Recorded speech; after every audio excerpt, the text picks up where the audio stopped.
تو میں نے دیکھا کہ کھجور کی رسی میں ایک کالے رنگ کے شخص کو لوگوں نے پرویا ہوا ہے اور مکے کی گلیوں میں گھسیٹ رہے۔ تو میں نے پوچھا کہ یہ شخص کون ہے؟ تو لوگوں نے کہا اس کا نام بلال ہے۔ تو میں نے کہا کس جرم کی سزا اسے دے رہے ہو؟ تو انہوں نے کہا کہ یہ ایک نئے دین میں داخل ہوا ہے اور ہم اس کو منحرف کرنا چاہتے ہیں۔ کہتے میں نے دیکھا کہ وہ جوں جوں گھسیٹتے اس کی زبان پر احد احد کی صدا تیز ہوتی چلی جا رہی تھی۔ زخم پہ زخم کھا کے جی، خون جگر کے گھونٹ پی، آہ نہ کر لبوں کو سی، یہ عشق ہے دل لگی نہیں۔ یہ چند لمحوں کے لیے دل بہلانے کی کہانی نہیں ہے کہ جس محبت میں سختی آئی تو راستہ بدل لیا۔ یہ ان راستوں کا ان لوگوں نے اہتمام کیا تھا اور ان راستوں کے مسافر بنے تھے کہ راستے میں پہاڑ بھی ہوں تو یہ چیر کے آگے گزر جائیں۔ بلال حبشی کو ان کا ظالم آقا مارتا ہے، کبھی ان کے ہاتھوں میں میخیں ٹھونکتا ہے، کبھی زبان پہ تپتے ہوئے کوئلے رکھتا ہے، کبھی رسی پاؤں میں ڈال کر کے اوباش لڑکوں کے ہاتھوں میں دیتا ہے کہ اس کو گھسیٹے، کبھی کچھ، لیکن بلال ہیں کہ آگے سے مسکرا رہے ہیں، آہد آہد کا نغمہ پکار رہے ہیں۔ کسی نے رک کے کہا بلال یہ عجیب تماشا ہے، وہ تمہیں مار رہے ہیں اور تم آگے سے آہد آہد پکار رہے ہو۔ تو حضرت بلال بولے تم جاؤ نا بازار میں مٹی کا پیالہ خریدنے کے لیے تو اس کو بھی ٹھونک ٹھونک کے دیکھتے ہو، اس کی آواز تو ٹھیک ہے، کہیں کچا تو نہیں ہے۔ کہا تم تو مٹی کا پیالہ بھی خریدو تو ٹھونک بجا کے دیکھو، یہ کہیں کچا تو نہیں ہے، اس کی آواز تو ٹھیک ہے۔ کہا میرا مالک بلال کو خرید رہا ہے، دیکھ رہا ہے بلال کچا تو نہیں ہے، اس کی آواز تو ٹھیک ہے۔ میں کہتا ہوں مالک خرید لے بلال کو، کھال ادھر بھی جائے گی، حق حق کی صدا ختم نہیں ہوگی۔ محبت کی یہ البیلی اور انوکھی داستانیں اہل ایمان رقم کی ہیں۔ حضرت ابو ذر رضی اللہ تعالی عنہ نے ایک دفعہ حضرت بلال کو جو ہے وہ کالی ماں کا بیٹا کہہ دیا تھا۔ اللہ اکبر۔ تو وہ روتے ہوئے حضور کے پاس آئے، کہا جب سے اسلام لایا ہوں کبھی اتنا دکھی نہیں ہوا، میں نے کوڑے کھائے ہیں، ضربیں سہی ہیں، میں نے تپتی ہوئی ریتوں کے اوپر اپنے آپ کو مشق ستم ہوتے دیکھا اور ظلم سہے ہیں، لیکن کبھی دکھی نہیں ہوا، آج دکھی ہو گیا ہوں۔ کہا کیا ہوا؟ کہا ابو ذر نے مجھے کالے ہونے کا تانا دیا ہے، کالی ماں کا بیٹا کہا ہے۔ تو میرے رسول نے فرمایا جاؤ ابو ذر کو کہو کہ جن خواتین کا میں دودھ پیا ہے ان میں سے ایک ام ایمن کا رنگ سانولا تھا۔ تو کہا جا کے یہ تانا ابو ذر کو کہو کہ اپنے نبی کو بھی دے۔ حضرت بلال جاتے ہیں اور کہا حضور کا پیغام ہے کہ میں نے ام ایمن کا دودھ پیا ہے، تو جو تانا مجھے دیا ہے حضور کہہ رہے ہیں مجھے بھی آ کے دے۔ اللہ اکبر۔ اب وہ ابو ذر بلال حبشی کے آگے ہاتھ جوڑ رہے ہیں کہ بلال تو مجھے معاف کر دے، تو مجھے معاف کر دے۔ اللہ اکبر۔ یہ اسلام کا دیا ہوا فیضان تھا۔ غلام کی جب انسان اذان دینے لگتا ہے تو اس کا رخ کدھر ہوتا ہے؟ عمر کو ملا ہے وہی تجھے ملے گا، جس صف میں وہ کھڑے ہوتے اسی صف میں تو کھڑا ہوگا، اور اگر تو پہلے آئے اور وہ بعد میں آ جائیں اور تو پہلی صف میں کھڑا ہو جائے کوئی طاقت نہیں جو تجھے کھینچ کے پیچھے کر لے۔ اس نے کہا اسلام مجھے یہ عزت دیتا ہے؟ کہا یہ اسلام کا مزاج ہے۔ اس نے کہا پھر گواہ ہو جائیے میں آپ کا غلام بنتا ہوں۔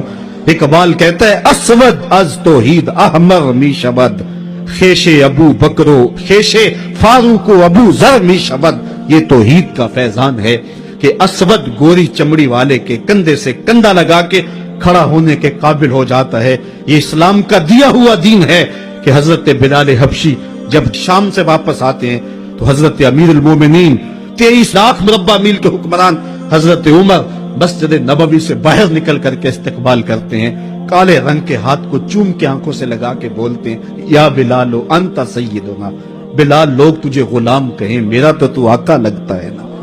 یہ وہ فیضان تھا کہ حضور علیہ السلام نے گرے ہوئوں کو اٹھا کر کے اوج ثریا کی بلندیوں تک پہنچایا۔ یہاں مجھے عارف عبد المتین یاد آئے، حد کرتی، وہ کہتے ہیں اور جتنے بھی سہارے ہیں سبق کرتے ہیں، عزت نفس بڑھاتا ہے سہارا دے۔ حضرت سمیہ رضی اللہ تعالی عنہ اسلام کی پہلی شہیدہ، جن کو مکے کے چوک میں ابو جہل نے جو ہے وہ نیزہ مار کر کے شہید کیا، راہ خدا میں بہنے والا یہ خون تاریخ اسلام نے محفوظ کر لیا ایک عورت کا خون تھا. اور پھر حضرت عمار ابن یاسر کے والد حضرت یاسر کو بھی شہید کیا گیا. دونوں ماں باپ شہید ہو گئے اور بیٹا پھر بھی ڈٹا ہوا ہے. کافروں نے حضرت عمار ابن یاسر کو پکڑ کے تپتی ہوئی آگ میں ڈال دیا اور انہوں نے رخ کیا حضور کے کاشانہ انور کی طرف اور آنکھوں میں آنسو امڑ آئے. تو کافر سمجھے شاید جلتی ہوئی آگ کے شعلوں سے اور بھڑکتے ہوئے کوئلوں سے ڈر گیا ہے. کہا عمار گھبرا گئے ہو, تمہیں ان تپتے ہوئے کولوں سے باہر نکال لیا جائے. تو حضرت عمار مسکرا کے کہنے لگے میں ان تپتے ہوئے کولوں سے نہیں ڈرا, میں تو راہیں تک رہا ہوں جس محبوب کے لیے دکھ سہ رہا ہوں, کبھی وہ جلوہ فراز بھی تو ہو جائے نا. اچھا ادھر غلام تڑپا, ادھر آقا تشریف لے آئے. حضرت عمار ابن یاسر کے سر پہ ہاتھ رکھ کے حضور نے کہا یا نارو کونی بردم و سلامن علی عمار ابن یاسر کما کنت علی ابراہیم. اے آگ جس طرح ابراہیم پہ ٹھنڈی ہوئی تھی آج میرے عمار ابن یاسر پہ بھی ٹھنڈی ہو جائے. تو محبتوں کی یہ داستانیں بڑی دل آویز ہیں. تو اللہ تعالیٰ جل شانہ نے جب اپنے محبوب علیہ السلام کے غلاموں کے ساتھ یہ ہونے والے ظلم اور اس جبر کی رقم ہوتی داستان کو دیکھا تو سورۃ الفجر تب نازل ہوئی تھی. ایک طرف اہل ایمان کو تسلی دی کہ اگر تمہیں دکھوں میں مبتلا کیا گیا ہے تو کوئی نہیں, تم سے قبل بھی جو لوگ اس راستے کے مسافر ہوئے ہیں ان کو بھی انہی راہوں سے گزرنا پڑا ہے اور وہ بھی عظیمت کی یہ داستان رقم کرتے ہوئے آئے ہیں. انہوں نے بھی جو ہے وہ سولیوں پہ اور فصیلے دار پہ اپنے سروں کا چراغاں انہوں نے بھی کیا ہے اور راہ حق میں ہر دکھ اور ہر تکلیف انہوں نے سہی ہے, حتیٰ کہ زنجیروں نے ان کی ہڈیوں تک جو ہے وہ نشان چھوڑے لیکن پھر بھی وہ راہ حق سے منحرف نہیں ہوئے.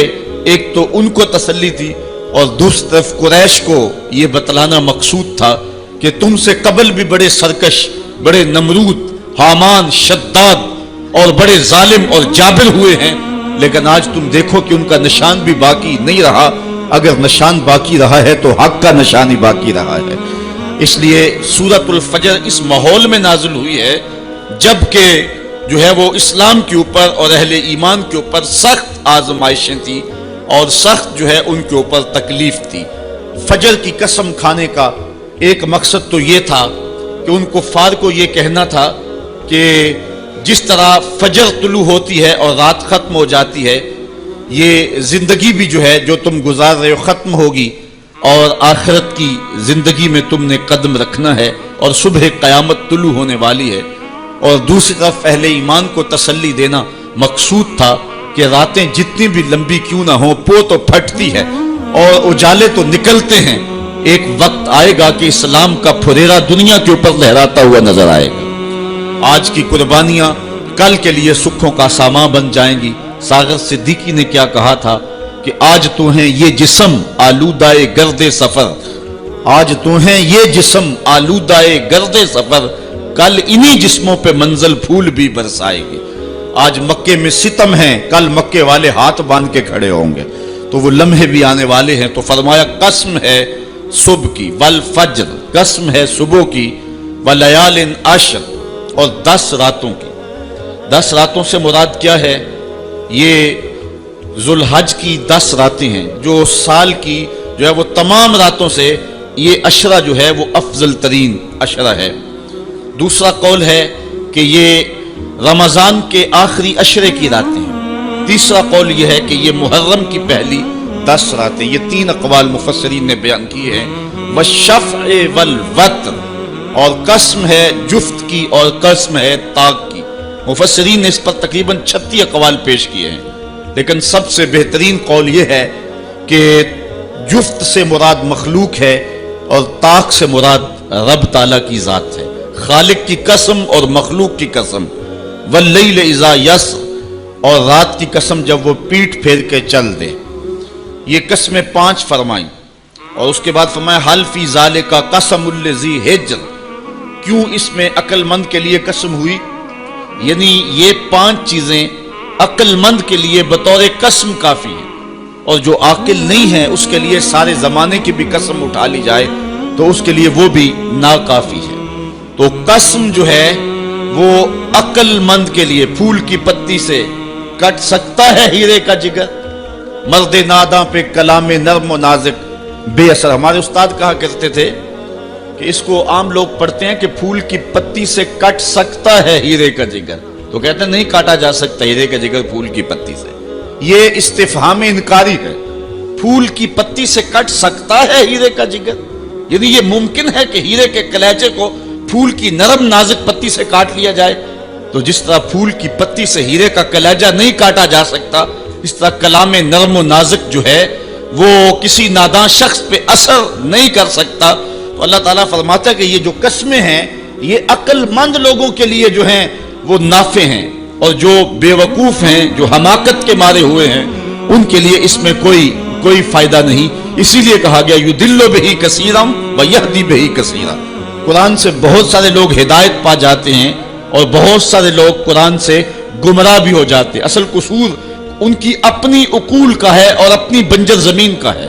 12 کے در تبش خلاف نیز، در باغ لالا رویت و در بوم خار و خس. یہ بارش برس رہی ہے. سعدی کہتے ہیں کہ تباہ میں مخالفت نہیں رکھتی، لیکن یہی بارش جب گندگی کے ڈھیر پہ ہوتی ہے تو بدبو پھیلتی ہے، تعفن پھیلتا ہے. اور یہی بارش جب باغ میں ہوتی ہے تو باغ کے اندر پھول کھلتے ہیں، گل لالا مہکتا ہے، یاسین اور نسترن کی بہار آ جاتی ہے. تو بارش وہی ہے. کہیں گندگی اور بدبو پھیل رہی ہے اور کہیں پھول چٹخ رہے ہیں اور کلیاں مہک رہی ہیں. قرآن تو اجالا دیتا ہے اور قرآن کی قسمیں من میں یقین اگاتی ہیں، لیکن کچھ لوگ گمراہ ہو جاتے ہیں اور اسی قرآن کو پڑھ کے کچھ لوگ ہدایت کے اجالے پا جاتے ہیں. تو کہا کہ یہ جو 5 قسمیں ہیں یہ عاقل لوگوں کے لیے اس میں ہی ہدایت ہے اور اس میں ہی ان کے لیے بہت کچھ ہے. جس طرح فجر کے بعد حشرات الارض بلوں سے باہر نکلتے ہیں اور سوئے ہوئے انسان پھر دوبارہ جاگ پڑتے ہیں. زندگی میں ایک دم پھر ایک لرزش پیدا ہوتی ہے اور حیات نو کے آثار پیدا ہوتے ہیں. اس طرح مرنے کے بعد پھر لوگ دوبارہ اٹھائے جائیں گے. کافر کہتے تھے کہ ہم یہ بات نہیں تسلیم کرتے کہ بندہ مرنے کے بعد اٹھایا جائے گا. سورہ یاسین اٹھائیے. وہ کہتے ہیں کہ جب ہماری ہڈیاں ہو جائیں گی اور ہڈیاں زمین کے اندر گل سڑ کے مل جائیں گی تو پھر ان مردہ ہڈیوں کو کون اٹھائے گا؟ یہ نظر بن حارث نامی ایک شخص تھا جو قبرستان سے کوئی بوسیدہ ہڈی اٹھا لایا اور حضور کے سامنے اس ہڈی کو توڑتا ہے اور اس کے ذرے زمین پہ گرتے ہیں.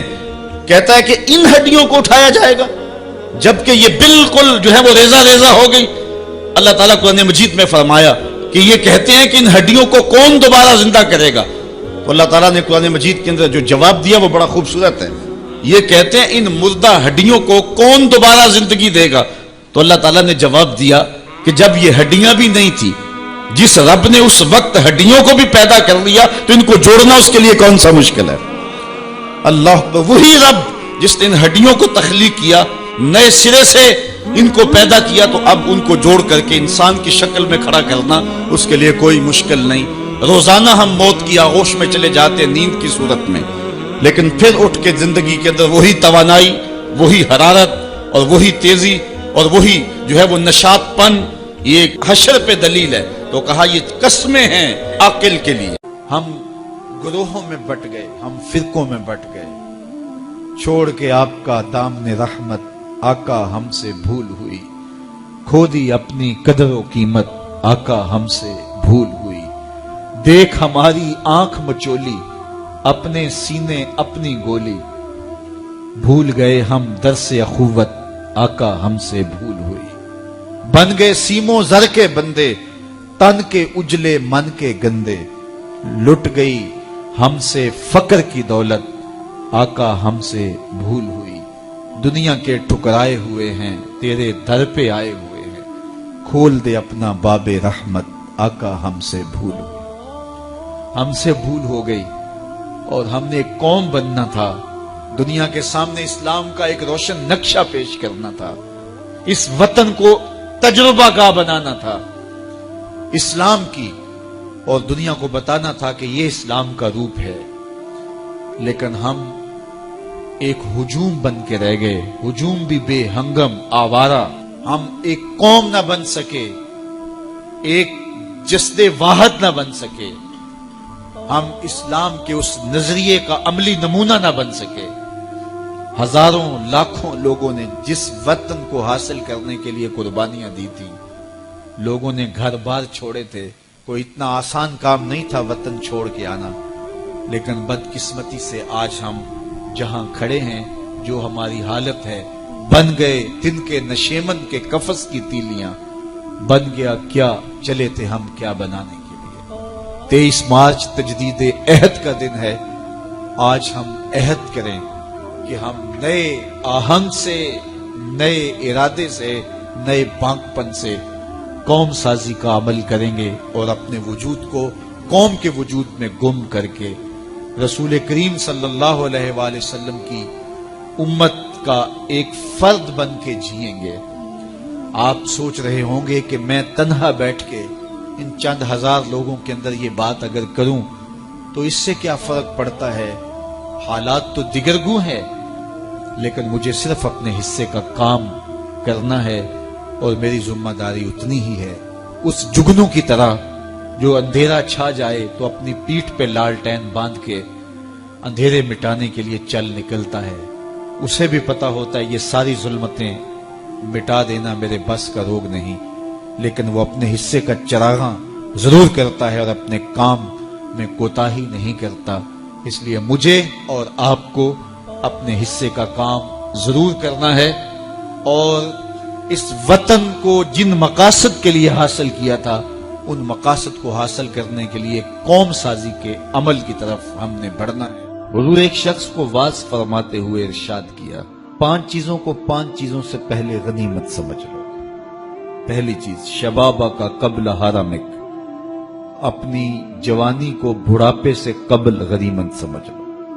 آج جوانی ہے، اعضاء میں زور ہے، آج عبادت ریاضت کرنا چاہو، کسی دکھی کی مدد کرنا چاہو، کسی کے کام آنا چاہو، روزے رکھنا چاہو، نوافل کی ادائیگی کرو، جو بھی عمل خیر کرنا چاہو، تمہارے قوا تمہارا ساتھ دیں گے، لیکن بڑھاپے میں چاہنے کے باوجود بھی کچھ نہیں ہوگا۔ گئی جوانی آیا بڑھاپا، تے جاگ پئیاں سب پیڑا، ہن کھایاں کچھ کم نہ آون، سونف جوین ہریڑا۔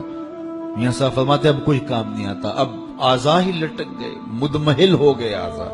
تو آج موقع ہے، جوانی کے لمحات ہیں، ان جوانی کو راہ خدا پہ ڈال دو، اور جوانی میں توبہ اللہ کو بڑی محبوب ہے۔ ایک روایت میں آتا ہے جب جوان توبہ کرتا ہے، خوشی سے اللہ کا عرش جھوم اٹھتا ہے، عرش الہی جھوم اٹھتا ہے جوان کی توبہ سے۔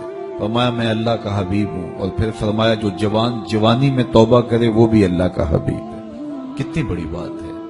تو جوانی یاد الہی میں گزرے، ذکر الہی میں گزرے، تو فرمایا جوانی کو بڑھاپے سے قبل غنیمت سمجھ لو۔ پھر فرمایا صحت کا قبل سقمک، اپنی صحت کو بیماری سے قبل غنیمت سمجھ لو۔ صحت کے لمحات میسر ہیں، بیماری آتے دیر نہیں لگتی، تو صحت کو غنیمت سمجھتے ہوئے بھرپور فائدہ حاصل کرو، اور کوشش کرو، محنت کرو راہ خدا میں آگے بڑھنے کی۔ وغنا کا قبل فقرک، تیسری بات ارشاد فرمائی، اپنی غنا کے دور کو، مال و دولت کی فراوانی کے زمانے کو غنیمت سمجھو، فقر سے قبل۔ کہتے ہیں غربت آتے ہوئے دیر نہیں لگتی، اوپر جاتے ہوئے وقت لگتا ہے، اوپر سے نیچے آتے ہوئے وقت نہیں لگتا۔ تو فرمایا کہ دولت تمہیں میسر ہے تو اس دولت کو کام میں لاؤ، دولت کو سنبھال کے نہ رکھو، یہیں رہ جائے گی۔ ایک کفن ایسا لباس ہے جس کو کوئی جیب نہیں ہے، یہاں سے کچھ کسی نے لے کر نہیں جانا، اور نہ آج تک کوئی لے کے گیا ہے۔ سکندر ذوالقرنین جس نے پوری دنیا پہ حکومت کی، مرتے ہوئے وصیت کی کہ میرے ہاتھ کفن سے باہر رکھے جائیں تاکہ لوگوں کو پتا چلے خالی ہاتھ جا رہا ہوں۔ سکندر گیا جب دنیا سے تو دونوں ہاتھ خالی تھے۔ تو اصل وہ ہے جو ہم ساتھ لے کے جائیں گے۔ میرے حضور نے فرمایا، ابن آدم کہتا ہے مالی مالی مالی، میرا مال میرا مال۔ فرمایا اس کا مال وہ ہے جو اس نے کھایا یا پہنا اور پرانا کر دیا یا اس نے آگے بھیج دیا۔ فرمایا باقی اس کا نہیں ہے، یہ اس کے وارثوں کا ہے، وہ کفن بھی میلا نہیں ہونے دیں گے کہ بانٹ لیں گے۔ تو فرمایا غنا کے زمانے کو غنیمت سمجھو فقر سے قبل۔ چوتھی بات ارشاد فرمائی فراغت کے لمحوں کو مصروفیت کے وقت سے قبل غنیمت سمجھو۔ آج فراغت ہے، بہت کچھ کر سکتے ہو، گزرتے لمحات کے ساتھ ساتھ کندھوں پر ذمہ داریوں کے بوجھ بڑھتے چلے جائیں گے، پھر کرنا بھی چاہو گے فرصت نہیں ملے گی، تو فرصت کی گھڑیوں کو غنیمت جانو۔ پانچویں چیز ارشاد فرمائی وَحَيَاتَكَ قَبْلَ مَوْتِكَ، اور اپنی زندگی کو موت سے قبل غنیمت سمجھو۔ آج زندگی ہے، چلو بیماری سہی، اعضاء مدمحل سہی، فراغت نامیسر سہی، دولت نہیں سہی، کوئی بات نہیں ہے، اس کے حضور آنسو تو بہہ سکتے ہیں، اپنے گناہوں کی معافی تو مانگی جا سکتی ہے، جس طرح بھی بیٹھ کر کے لیٹ کر کے اس کے حضور عبادت کا رنگ تو اختیار کیا جا سکتا ہے۔ وضو نہیں ہو پاتا، اعضاء ساتھ نہیں دیتے، تیمم تو ہو سکتا ہے، لیکن ایک وقت آئے گا یہ سہولت بھی چھن جائے گی، یہ فرصت بھی باقی نہیں رہے گی۔ بندہ حشر کے دن جب پھنسے گا تو پھر کہے گا مالک ایک مہلت دے دے، دوبارہ دنیا پہ جاؤں، سجدے سے سر نہیں اٹھاؤں گا، تو حکم ہوگا نہیں، وہ وقت بیت گیا، تجھے فرصت ملی، وقت ملا، جوانی ملی، ڈوبتے سورج نے تمہیں روز پیغام دیا، اٹھتے جنازوں نے تمہیں روز پیغام دیا، لیکن تم نے عبرت حاصل نہیں کی۔ اب تمہارے لیے پلٹ کے جانا نہیں ہے، اب تم یہی رہنا ہوگا اور اپنے گناہوں کی سزا گوارا کرنا۔